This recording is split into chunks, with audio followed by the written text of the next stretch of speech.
اعوذ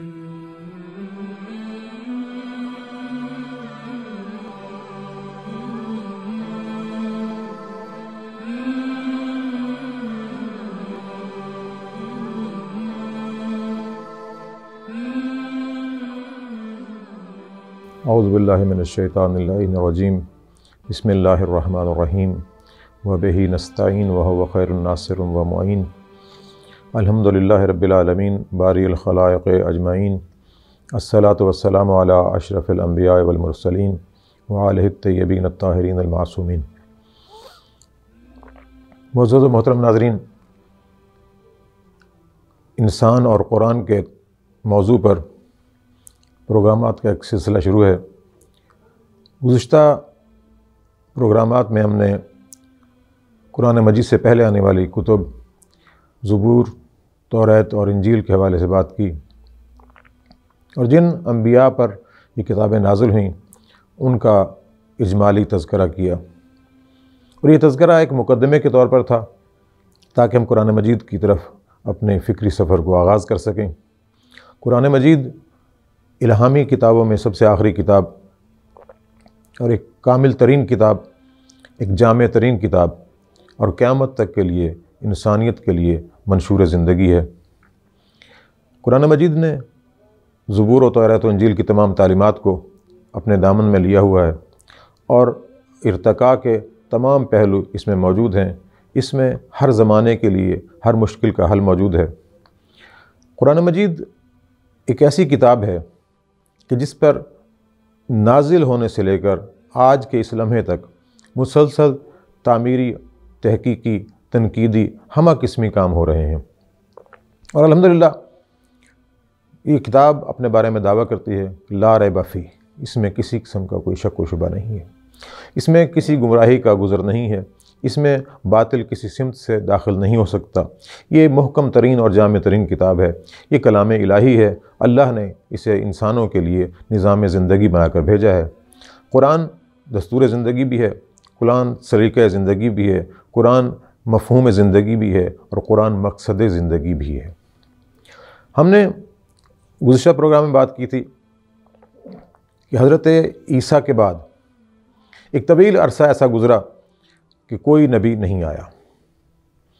تعلیمات عیسوی اور تعلیمات موسوی، یہ تمام کی تمام تعلیمات اپنے اندر جو جامعیت لیے ہوئے تھیں ان میں تحریف ہوئی، انحراف ہوا، لوگوں نے اپنی خواہشات کے مطابق ان کی تعلیمات کا رخ بدل دیا، اور پھر مادی دنیا کے لیے ان کتب کو ذریعہ بنایا، وسیلہ بنایا، حالانکہ یہ کتابیں اللہ کی رضا کے حصول کا ذریعہ تھیں، نہ کہ مفادات دنیا کا ذریعہ۔ بہر طور انسانیت مختلف دروازوں پہ دستک دیتی رہی، اور اس طریقے سے معاملہ بنا کہ جہاں حضرت ابراہیم نے حضرت اسماعیل کے ساتھ مل کر خانہ کعبہ کی دیواروں کو بلند کیا تھا اور اللہ کا گھر دوبارہ تعمیر کیا تھا، خدا نے اسی مکہ کو شرف بخشا، اسی ام القریٰ کو شرف بخشا، اور اس میں اپنے آخری نبی حضرت محمد مصطفیٰ صلی اللہ علیہ وآلہ وسلم کو بھیجا۔ اور ہم نے عرض کیا تھا کہ آپ کی ولادت کے وقت آپ کے والد محترم اس دنیا سے تشریف لے جا چکے تھے، آپ کے دادا محترم موجود تھے، انہوں نے پرورش کی، اور اس کے بعد آپ کے چچا محترم حضرت ابو طالب علیہ السلام نے آپ کی پرورش کی۔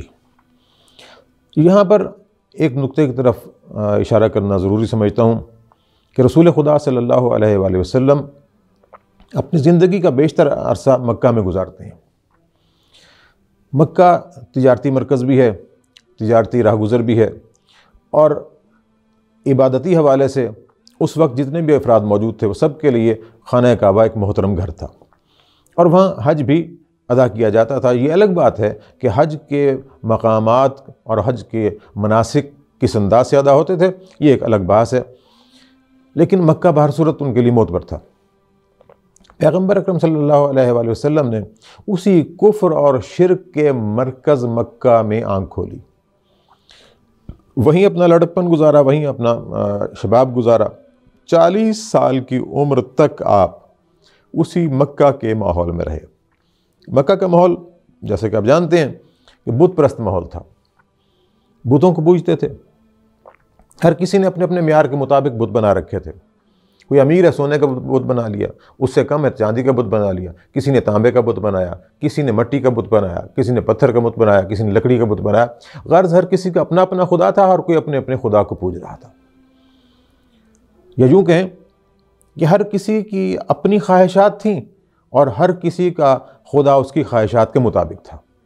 آج بھی اگر ہم دیکھتے ہیں تو انسانی معاشرے میں یہ چیز عام ہے، لوگ اپنی خواہش کی بات مانتے ہیں، اپنی خواہش کو پورا کرنے کی کوشش کرتے ہیں، خدا کی بات کو چھوڑ دیتے ہیں۔ جیسے قرآن مجید میں ایک مقام پر ارشاد ہوا کہ ارائیت من اتخذ الہہ ہوا، کیا تو نے اس شخص کو دیکھا ہے کہ جس نے اپنی خواہش نفس کو اپنا الہ بنا رکھا ہے؟ یہی معاملہ مکہ میں تھا، اپنی اپنی خواہشات کی پوجا پاٹ ہو رہی تھی۔ پیغمبر علیہ السلام نے 40 سال کی زندگی وہاں گزاری۔ وہ کفار مکہ جو کہ ایک گندے ترین ماحول میں رہ رہے تھے، پیغمبر علیہ السلام نے ایک پاکیزہ ترین زندگی ان کے سامنے گزاری۔ حتیٰ کہ معاشرے میں ہمارے ہاں بھی یہ صورتحال ہے، اور تب تو بہت زیادہ صورتحال تھی کہ کسی یتیم کو اچھی نظر سے نہیں دیکھا جاتا تھا۔ کیوں؟ جس کا کوئی والی اور سرپرست نہ ہو اس کے لیے معاشرے میں کوئی احترام نہیں ہوتا۔ لیکن حضرت عبد المطلب کا زمانہ، حضرت ابو طالب کا زمانہ، یہ تمام زمانے پیغمبر کی سرپرستی کے لیے تھے۔ پیغمبر علیہ السلام کا ذاتی کردار اتنا معتبر تھا کہ لوگ آپ کو اپنے اہم فیصلوں میں شریک کرتے تھے۔ اس کی واضح مثال تاریخ میں ہمیں حلف الفضول کے نام سے ملتی ہے کہ ایک ایگریمنٹ، سوشل ایگریمنٹ ہوا تھا، اس میں پیغمبر کو شامل کیا گیا۔ حتیٰ کہ جب تعمیر کعبہ کا سلسلہ تھا تو حجر اسود کی تنصیب کا معاملہ تھا، اس میں بھی پیغمبر علیہ السلام کو فیصلہ کن کردار دیا گیا۔ آپ نے انتہائی زیرک نظری سے ان تمام معاملات کو نبھایا۔ جب آپ اپنی عمر کے 40 سال تک پہنچے تو اس وقت اللہ تعالیٰ نے آپ کو حکم دیا کہ اب آپ اعلان نبوت کر دیجیے۔ اس سے پہلے کفار اپنی امانتیں آپ کے پاس رکھتے تھے، اپنے راز آپ کے پاس رکھتے تھے، حتیٰ کہ آپ اسی زمانے میں قبل از اعلان نبوت پیغمبر علیہ السلام اس معاشرے میں صادق اور امین کے نام سے معروف تھے۔ صادق مانے سب سے سچا، امین امانت دار۔ اب یہ امانت داری فقط مال کی امانت داری تھوڑا ہوتی ہے، امانت داری مال کی امانت داری بھی ہے، امانت داری راز کی امانت داری بھی ہے، امانت داری علم کی امانت داری بھی ہے، امانت داری کردار کی امانت داری بھی ہے۔ یعنی ہمہ قسمی اعتبار سے پیغمبر امین تھے، اور اس کی گواہی وہ کفار دے رہے تھے جو وہاں رہتے تھے۔ پیغمبر کے حسن اخلاق کے بھی وہ گرویدہ تھے۔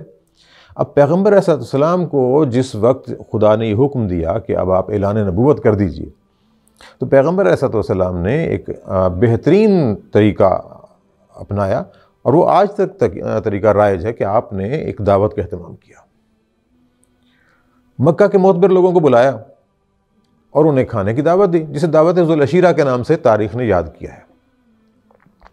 لوگ آئے، کھانا کھایا۔ جب کھانا کھا چکے تو پیغمبر نے اپنی بات کا آغاز کیا، لوگ اٹھ کر چلے گئے۔ دوسرے دن پھر دعوت کا اہتمام ہوا، پھر پیغمبر علیہ السلام نے کھانا کھلایا، پھر لوگ اٹھ کر چلے گئے۔ تیسرے دن پھر دعوت کا اہتمام ہوا، لوگ پھر آ گئے، کھانا کھایا، جانے لگے تو جناب ابو طالب نے انہیں روک لیا۔ اب جب روک گئے تو بات ہوئی کہ مقصد دعوت کیا تھا۔ تو یہاں ایک بڑا دلچسپ مکالمہ تاریخ میں بیان ہوا ہے۔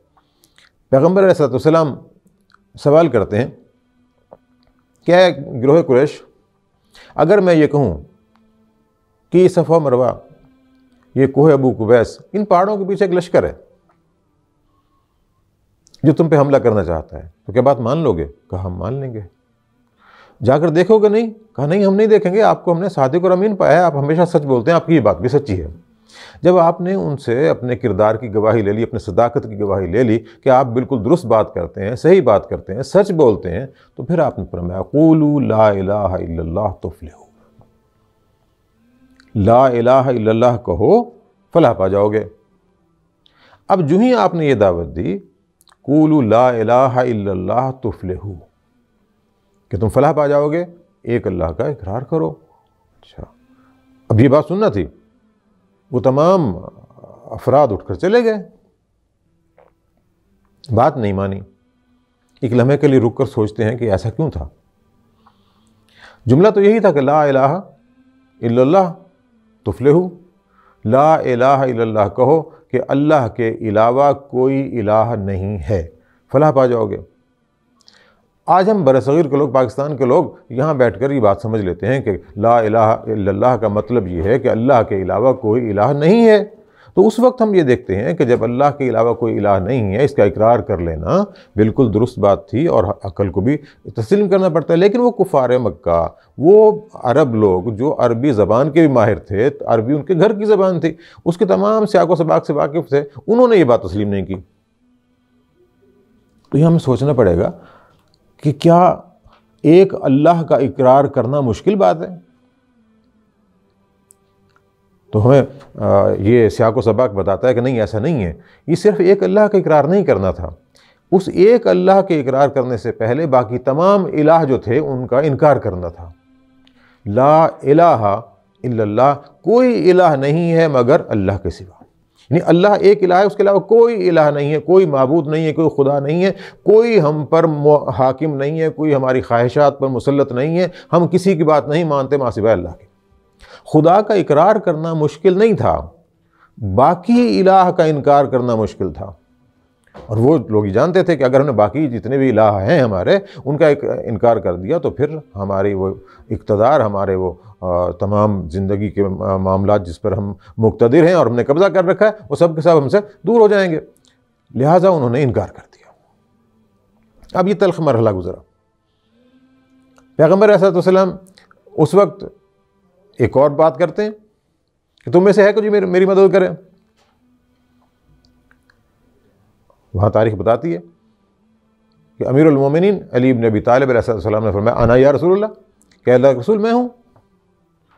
یعنی آپ نے بات ہی اللہ کے رسول کا اقرار کرنے سے کی کہ اے اللہ کے رسول میں ہوں۔ پیغمبر علیہ السلام نے اس بات پر آپ کو ایک اعزاز بخشا کہ یہ علی میرے بعد میرا خلیفہ ہے، میرا جانشین ہے، میرا ولی ہے۔ یہ محفل تو برخاست ہو گئی۔ اب کفار کا کردار ہم دیکھتے ہیں، ایک اور نظر سے اس کردار کو دیکھتے ہیں۔ ان کی نظر میں محمد مصطفیٰ صلی اللہ علیہ وآلہ وسلم صادق بھی ہیں، امین بھی ہیں۔ کیا اعلان نبوت کے بعد کسی شخص نے، کسی کافر نے یہ کہا کہ آپ صادق نہیں ہیں، آپ امین نہیں ہیں؟ یا کسی نے آپ کے پاس اپنی امانتیں رکھوانے سے انکار کیا؟ تو اگر ہم تاریخ کا مطالعہ کریں تو ایسا کوئی مرحلہ ہمیں نہیں ملتا کہ کسی دشمن نے بھی آپ کی صداقت پر اور آپ کی امانت پر کوئی اعتراض کیا ہو۔ ہاں، آپ کو نبی نہیں مانتے تھے، جادوگر کہا، بہت سے الزامات لگائے، لیکن نہ یہ کہا کہ یہ صادق نہیں ہے، نہ یہ کہا کہ یہ امین نہیں ہے۔ جس کی واضح دلیل یہ ہے کہ جس وقت آپ مکہ میں ایک 13 سالہ انتہائی تلخ زندگی اور دعوت کے 13 سال مکمل کرنے کے بعد جب دیکھا کہ جناب ابو طالب بھی اس دنیا سے جا چکے ہیں، جناب خدیجہ بھی جا چکی ہیں اور عام الحزن ہو گیا، پھر اللہ نے کہا کہ رسول اب تو اس شہر سے ہجرت کر جا مدینہ کی طرف۔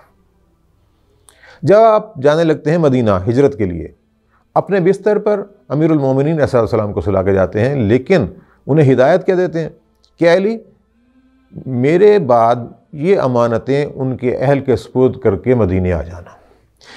اس سے پتہ چلتا ہے کہ ہجرت کے لمحے تک پیغمبر علیہ السلام ان کی امانتوں کے امین تھے۔ یہ آپ کا کردار تھا، یہ آپ کے کردار کی عظمت تھی کہ دشمن بھی آپ کے کردار پر انگلی نہیں اٹھا سکتا تھا۔